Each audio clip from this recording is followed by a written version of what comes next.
അത്യുന്നതൻ്റെ സംരക്ഷണത്തിൽ വസിക്കുന്നവനും സർവശക്തൻ്റെ തണലിൽ കഴിയുന്നവനും കർത്താവിനോട് എൻ്റെ സങ്കേതവും എൻ്റെ കോട്ടയും ഞാൻ ആശ്രയിക്കുന്ന എൻ്റെ ദൈവവും എന്ന് പറയും.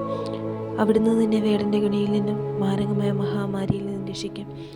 തൻ്റെ തൂവലുകൾ കൊണ്ട് അവിടുന്ന് എന്നെ മറിച്ചുകൊള്ളും. അവിടുത്തെ ചിറകുകളുടെ കീഴിൽ നിനക്ക് അഭയം ലഭിക്കും. അവിടുത്തെ വിശ്വസ്തത നിനക്ക് കവചവും പരിചയമായിരിക്കും. രാത്രിയിലെ ഭീകരതയും പകൽ പറക്കുന്ന അസ്ത്രത്തെയും നീ ഭയപ്പെടേണ്ട. ഇരുട്ടിൽ സഞ്ചരിക്കുന്ന മഹാമാരിയെയും നട്ടുച്ചയ്ക്കുന്ന വരുന്ന വിനാശത്തെയും നീ പേടിക്കേണ്ട. നിന്റെ പാർശ്വങ്ങളിൽ 1000 മരിച്ചു വീണേക്കാം, നിന്റെ വലതുവശത്ത് 10,000. എങ്കിലും നിനക്ക് ഒരു നഷ്ടവും സംഭവിക്കുകയില്ല. ദുഷ്ടരുടെ പ്രതിഫലം നിന്റെ കണ്ണുകൾ കൊണ്ട് തന്നെ നീ കാണും.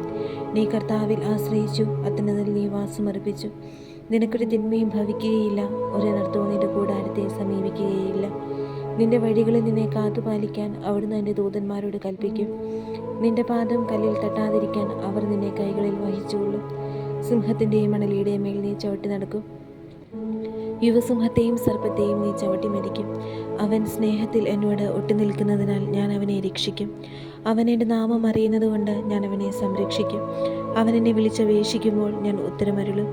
അവൻ്റെ കഷ്ടതയിൽ ഞാൻ അവനോട് ചേർന്ന് നിൽക്കും. ഞാൻ അവനെ മോചിപ്പിക്കുകയും മഹത്വപ്പെടുത്തുകയും ചെയ്യും. ദീർഘായുസ് നൽകി ഞാൻ അവനെ സംതൃപ്തനാക്കും. എൻ്റെ രക്ഷ ഞാൻ അവന് കാണിച്ചു കൊടുക്കും.